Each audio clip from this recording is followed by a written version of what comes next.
Perbezaan astrologi dan astronomi, horoskop bukan sains.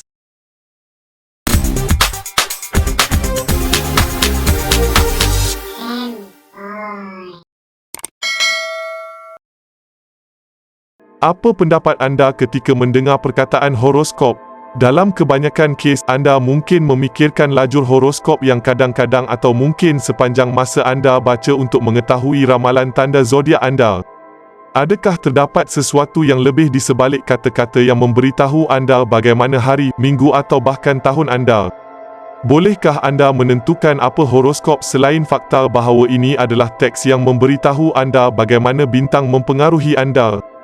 Mari kita ketahui apa itu horoskop dan sama ada seseorang menciptanya atau tidak.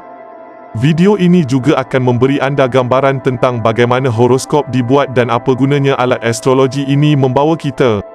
Horoskop sebenarnya adalah gambaran astrologi yang menunjukkan kedudukan matahari, bulan dan planet-planet utama. Mereka juga merangkumi aspek astrologi antara unsur-unsur ini. Ini bermaksud bahawa horoskop dapat dibuat pada bila-bila masa dan akan menunjukkan kecenderungan astral pada masa itu. Salah satu horoskop yang paling berguna adalah carta kelahiran yang mendedahkan kedudukan planet-planet pada saat kelahiran seseorang dan dikatakan menentukan kepribadian dan jalan hidup orang itu. Ini menjelaskan bahawa horoskop bukan hanya teks yang memberitahu anda bagaimana perasaan anda hari ini. Horoskop semacam ini menggunakan kedudukan bintang untuk memberi tafsiran umum mengenai pengaruh pada setiap tanda zodiak. Perkataan itu sendiri berasal dari bahasa Yunani, horoskopos yang bermaksud melihat jam. Terdapat teks yang dijumpai dari 11 abad yang menggunakan bentuk kata Latin dan horoskop versi Inggeris terakhir telah digunakan sejak 17 abad. Apa yang anda juga harus ketahui adalah bahawa horoskop sama dengan carta astrologi, peta cakrawala atau roda carta. Penciptaan horoskop adalah kaedah ramalan dan tidak mempunyai asas saintifik.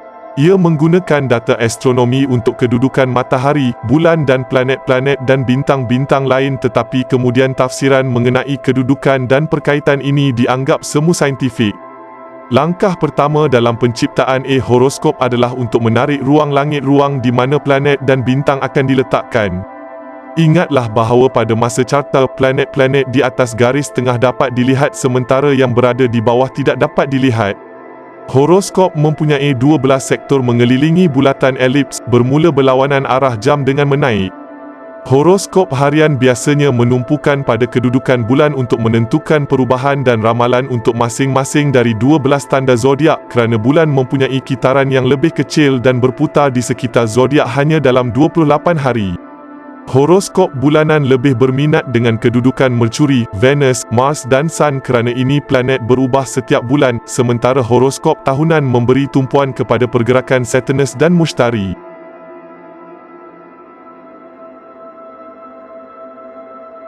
Adakah horoskop itu sains? Salah satu perkara karut yang sering kali disaksikan sendiri oleh penulis adalah bagaimana kewujudan individu dalam masyarakat kita yang percaya dengan horoskop. Pernahkah anda mendapat reaksi seseorang yang tak semena-mena terus menyimpulkan personaliti anda hanya selepas dia mengetahui bilakah tarikh lahir anda? Sebagai contoh, wow, kau Cancer rupanya, mesti kau kuat emosional kan? Kenapa masih ada ahli masyarakat kita, khasnya mereka yang menetap di Malaysia ini masih lagi percaya dengan peranan susunan bintang yang akan menentukan tarikh kelahiran sehingga mampu membentuk personaliti anda?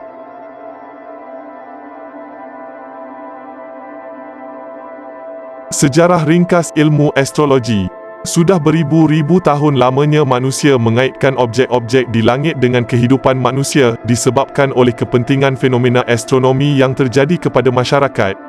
Setakat apa yang kita tahu setakat ini, artifak tertua berkenaan kepercayaan astrologi yang masih wujud sehingga kini adalah ukiran zodiak Dendera, gambar bawah yang ditemui pada tahun 1799 di Kuil Harta, Mesir. Kandungan ukiran itu menggambarkan susunan bintang di langit, lebih mirip kepada peta langit yang turut sama memaparkan gambaran syurga yang ditongkat dengan 4 tiang berbentuk wanita dan 8 lembaga menyerupai burung. Ukiran itu digunakan oleh masyarakat Mesir purba bagi memudahkan mereka mengira hari, dengan setiap lembaga yang ada iaitu 36 lembaga terukir kesemuanya mewakili 360 hari. 36 lembaga yang ada pula mirip dengan simbol-simbol bintang yang masih diamalkan menyerupai kerbau, kalajengking, kambing dan beberapa simbol lain lagi. Ukiran itu selepas diuji dipercayai dihasilkan semasa era Graeco-Roman berlaku sekitar tahun 330 SMBC. Era Graeco-Roman bertanggungjawab mempopularkan kepercayaan ini dengan pengenalan sistem zodiak yang membawa makna berbentuk seperti haiwan bagi mewakili simbol durasi masa mengikut simbol haiwan yang berlaku.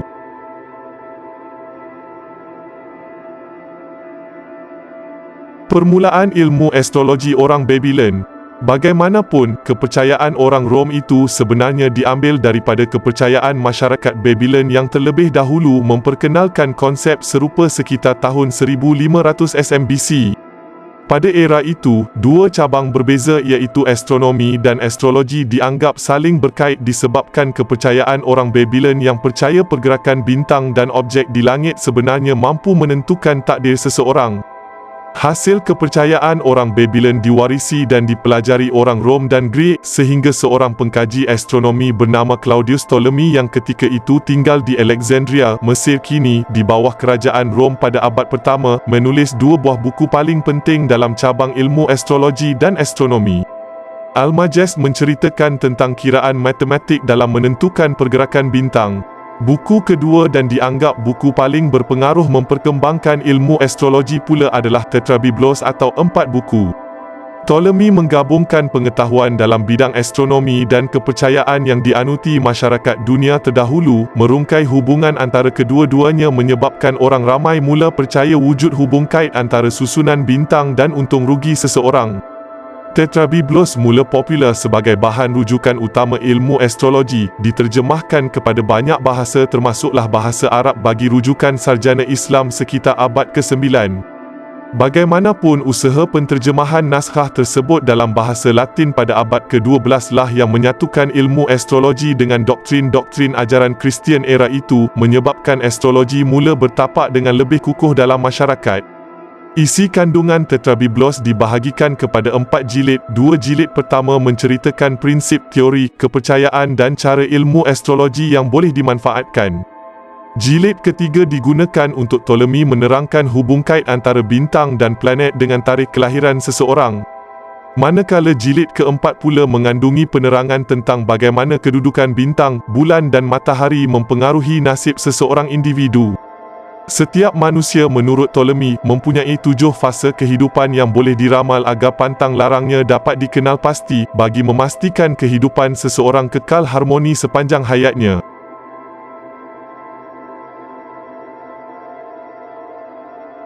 Perubahan pada susunan astrologi. Kita dah faham serba sedikit bagaimana cabang astrologi ini bermula. Mari kita lihat beberapa peristiwa yang telah berlaku tidak lama dahulu yang membuktikan astrologi ini hanyalah dongengan semata-mata. Secara ringkas, pengamal astrologi percaya setiap manusia tergolong dalam kategori yang ditentukan oleh tarikh lahirnya yang seterusnya akan menentukan personaliti, watak, nasib dan masa depan seseorang itu. Namun kontroversi melanda pengamal astrologi selepas seorang pakar astronomi bukan astrologi pada tahun 2011 bernama Parker Kunkler mengeluarkan kenyataan bahawa paksi bumi sudah beralih sedikit menyebabkan pembahagian bulan mengikut susunan simbol bintang berlaku perubahan. Pengumuman itu tidak diterima baik mereka yang percaya bermati-matian dengan ilmu horoskop yang menyangkal pandangan Kunkler yang didakwa bakal mengubah tarikh-tarikh yang telah ditetapkan selama ini mengikut kalender zodiak.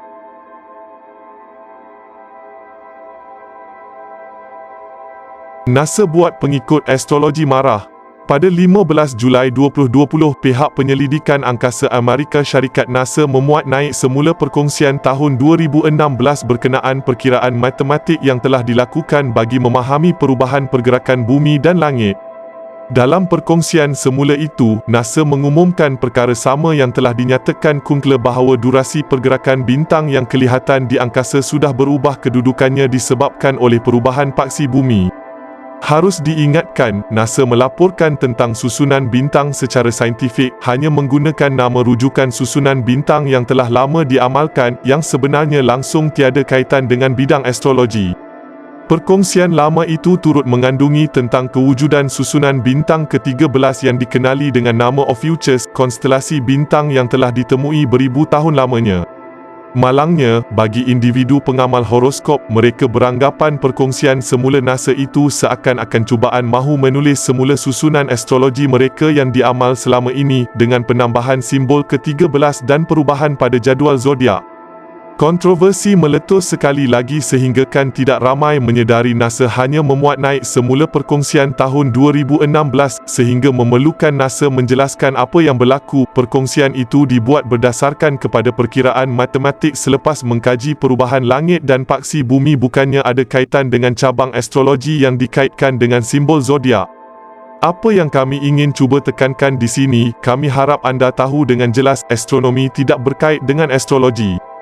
Satu-satunya persamaan antara astronomi dengan astrologi adalah penggunaan simbol haiwan sebagai label kepada konstelasi bintang dan usaha saintis mengkaji pergerakan objek di langit mengikut pergerakan bumi. Apabila simbol-simbol zodiak dikatakan mampu menentukan takdir seseorang, itu adalah ilmu astrologi yang tidak lagi mempunyai asas saintifik.